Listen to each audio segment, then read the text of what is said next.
Hello class 9। आज हम कुछ टर्म्स पढ़ेंगे फर्स्ट चैप्टर ऑफ साइंस में। Melting point. मेल्टिंग पॉइंट किसे कहते हैं?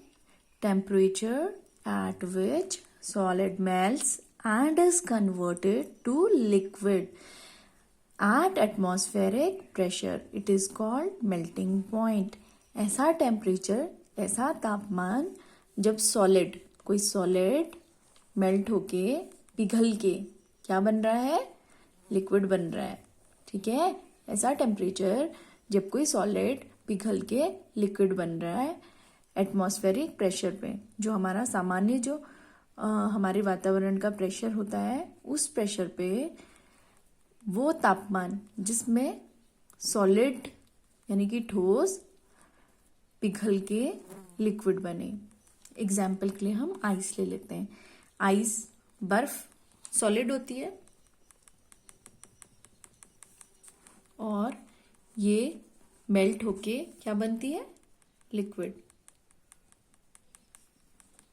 ठीक है, तो बच्चों ice solid and it converts into water, that is liquid. और ये जो कन्वर्जन होता है आइस का वाटर में यानी कि सॉलिड का लिक्विड में, हम क्या दे रहे हैं? टेम्परेचर दे रहे हैं, हम ऊष्मा दे रहे हैं, गर्मी दे रहे हैं। ठीक है, तो ये जो हीट हम दे रहे हैं, इसको देने में आइस जो सबसे पहले इसका एक जो पार्टिकल है वो लिक्विड में कन्वर्ट होता है, वो पॉइंट, उस पॉइंट पर जब ये शुरू होता है कन्वर्जन, ठीक है, 0 डिग्री रहता है। और जब तक ये पूरी आइस वाटर में नहीं बदल जाती, ये टेम्परेचर 0 डिग्री ही रहता है। क्यों रहता है ये 0 डिग्री? क्योंकि हम जितनी भी हीट दे रहे हैं वो कैसी है? हीट वो छुपी हुई है, गुप्त है। ठीक है, उसको ही हम आगे पढ़ते हैं। Latent heat of fusion. Latent heat of fusion, the amount of heat energy that is required to change, वो हीट एनर्जी, ठीक है, जो हमें किस लिए चाहिए होती है? बदलने के लिए, चेंज करने के लिए। 1 kg ऑफ सॉलिड, सॉलिड को लिक्विड में बदलने के लिए हमें कितनी ऊष्मा चाहिए? जो ऊष्मा चाहिए कहाँ पर? एटमॉस्फेरिक प्रेशर पे, एट इट्स मेल्टिंग पॉइंट, उसके मेल्टिंग पॉइंट पे। किसी भी सॉलिड से लिक्विड में बदलने में जो हमें एनर्जी चाहिए होती, हीट चाहिए होती है, उसको हम लेटेंट हीट ऑफ फ्यूजन कहते हैं। ठीक है, आगे पढ़ेंगे हम।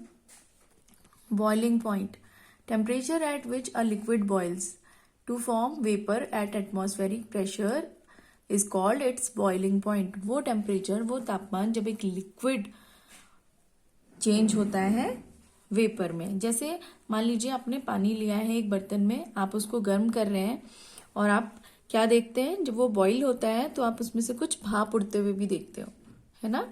तो ये भाप जब उड़ना शुरू करती है, उस तापमान को, उस पॉइंट को हम क्या कहते हैं? बॉइलिंग पॉइंट कहते हैं वाटर का, जो कि 100 डिग्री सेंटीग्रेड वाटर के केस में होता है। और जब तक ये पूरी वाटर इवेपोरेट नहीं हो जाती है, वेपर में नहीं बदल जाती है, टेम्परेचर 100 डिग्री सेंटीग्रेड ही रहता है। क्यों रहता है 100 डिग्री सेंटीग्रेड? जबकि हमने क्या टेम्परेचर हम कंटिन्यूअसली दे रहे हैं? क्योंकि जो ये हीट होती है वो लेटेंट हीट होती है, छुपी हुई हीट होती है। इसको बोलते हैं latent heat of vaporization. The amount of heat required to change 1 kg of liquid to its gaseous state. तो वो हीट जो कि एक किलोग्राम लिक्विड को उसकी गैस स्टेट में बदलने के काम आती है। Liquid is changing into its gaseous state. ठीक है, इसको हम लेटेंट हीट ऑफ वेपोराइजेशन कहते हैं। आगे पढ़ेंगे हम सब्लिमेशन। सब्लिमेशन क्या है? जब सॉलिड डायरेक्टली बदल जाए गैस में, सॉलिड डायरेक्टली किस में बदल जाए? गैस में बदल जाए, या फिर गैस डायरेक्टली सॉलिड में बदल जाए ठंडा करने पर, तो उसको हम कहते हैं सब्लिमेशन।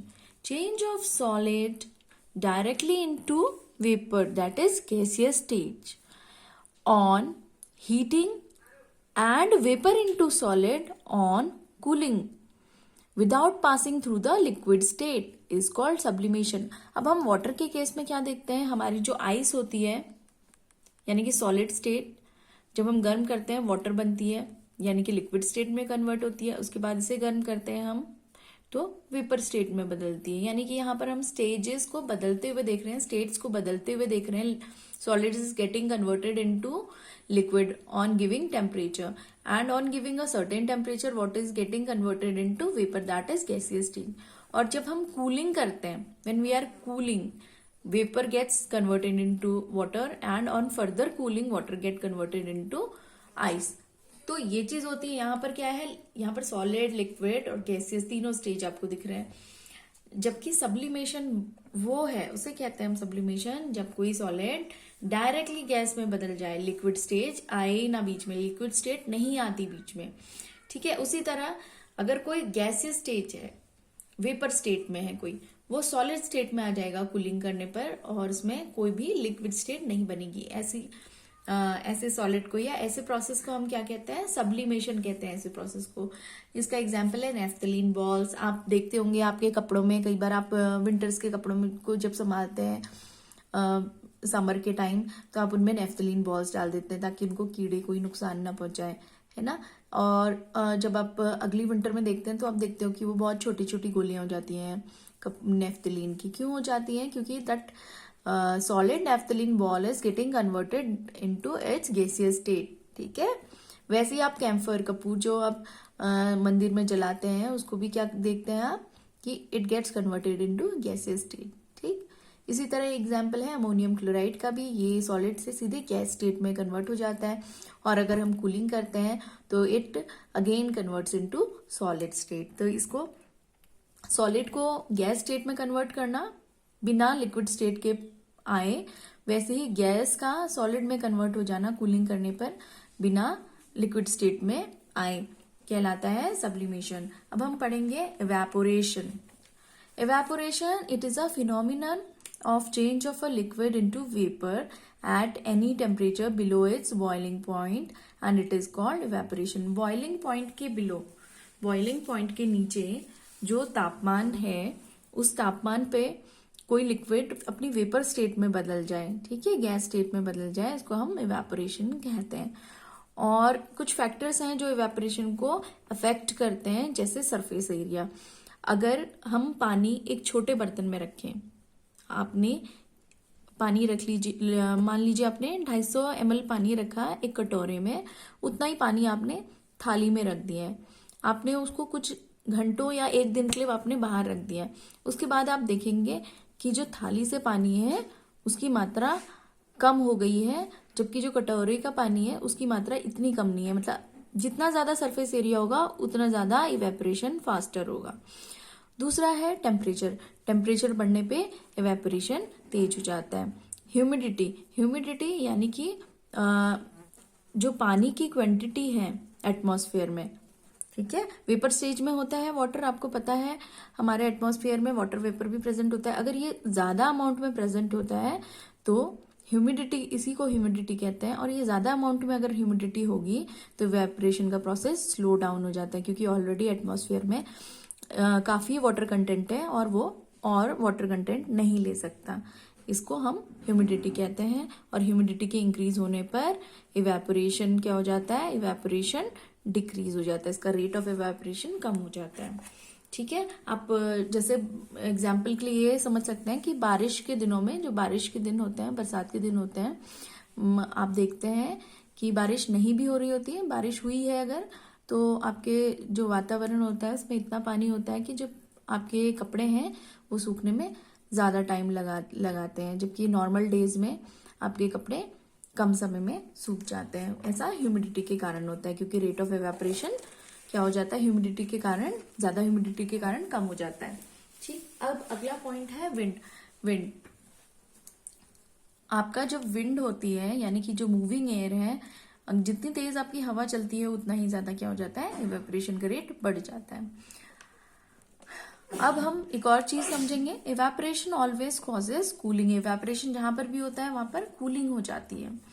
जैसे कि आप देखेंगे हमारे हाथ में अगर हम जैसे नेल पेंट लगाते हैं कई बार गर्ल्स, तो उसको हटाने के लिए वो क्या करते हैं, एसीटोन का यूज करते हैं, तो हाथ में क्या होता है, ठंडा ठंडा सा फील होता है। तो ऐसा क्यों होता है, क्योंकि एसीटोन हाथ में जब पड़ता है तो वो एसीटोन हैंड की आपकी क्या ले लेता है, हीट ले लेता है, लेटेंट हीट ले लेता है हैंड से, और वेपराइज हो जाता है, ठीक है। तो इस वजह से वो हाथ में क्या करता है, कूलिंग इफेक्ट करता है, ठीक। When a liquid evaporates it takes latent heat of vaporization from surrounding which on losing heat gets cool. Surrounding क्या करती है, उनकी हीट लेके लिक्विड वेपराइज करता है और सराउंडिंग कूल हो जाती है इवेपोरेशन के कारण। अब एक और इम्पॉर्टेंट चीज जो आपको सिखानी है 9th क्लास, वो ये है, आपको मेरे को सिखाना है कि टेम्परेचर अगर सेल्सियस डिग्री में दिया है, आपको उसको केल्विन स्केल में कैसे करना है, और केल्विन में दिया है तो आपको उसको डिग्री सेल्सियस में कैसे कन्वर्ट करना है।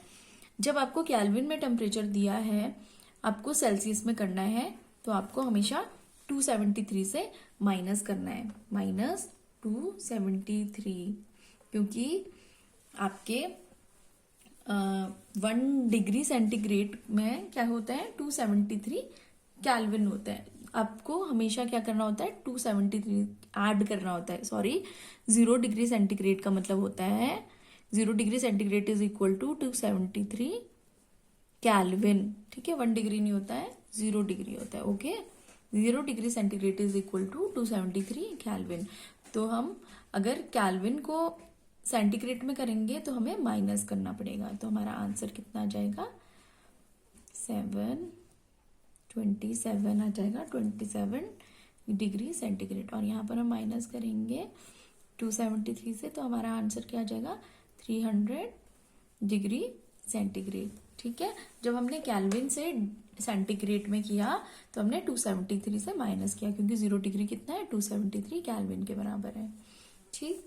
वहीं पर हम अगर डिग्री सेंटीग्रेड में कोई चीज दी है, उसको हमें केल्विन में कन्वर्ट करना है, केल्विन में कितना होगा वो, हम क्या करेंगे, केल्विन में कन्वर्ट करने के लिए हम ऐड करेंगे 273 को, और हमारा आंसर आ जाएगा, ये आ गया 25 डिग्री सेंटीग्रेड को हम लिखते हैं 298 केल्विन। वैसे 373 डिग्री सेंटीग्रेड को हम लिखते हैं, ऐड कर देंगे हम 646 केल्विन। अब मैं आपको एक सिंपल सी चीज बता देती हूँ, ट्रिक बता देती हूँ सिंपल सी, कि हम जब भी अल्फाबेटिकली जब हम सी से के में जाते हैं, ABCDEFGHIJ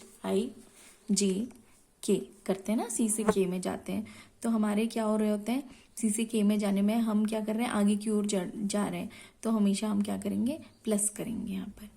और हम जब के से रिवर्स आ रहे हैं सी की तरफ, ठीक है ना, के से पीछे को आ रहे हैं हम, ठीक है, यहाँ से ये आपका के है, ABCDEFGHIJ के से आप कहाँ आ रहे हैं, रिवर्स आ रहे हैं जब सी की तरफ, तो आप क्या करें, इतने को माइनस करेंगे, ठीक है। यहाँ पर हम क्या करेंगे, माइनस, ऐसे याद रखना, जब हम आगे की ओर बढ़ेंगे सी से के को तो प्लस करेंगे, यानी कि डिग्री सेंटीग्रेड से जब भी आपको केल्विन में कोई टेम्परेचर कन्वर्ट करना होगा तो आप क्या करोगे, +273 करोगे, ठीक है, समझ में आया।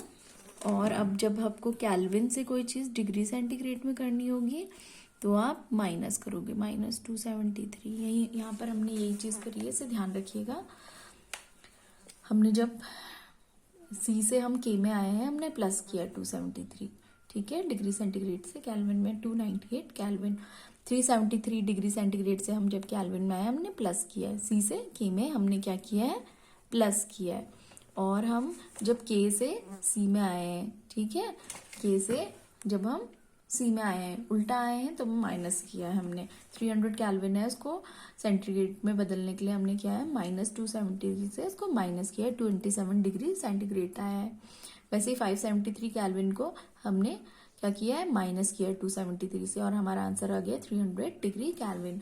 तो ये आपको मैंने शॉर्ट ट्रिक बताई है, इसलिए बताई है ताकि आप कंफ्यूज ना हो, आपको ध्यान में रहे, वरना आपको ट्रिक की जरूरत नहीं है, आपको सिंपल समझने की जरूरत है कि 0 डिग्री सेंटीग्रेड का मतलब होता है 273 केल्विन, ठीक है। ओके क्लास, मिलते हैं नेक्स्ट वीडियो में, थैंक यू।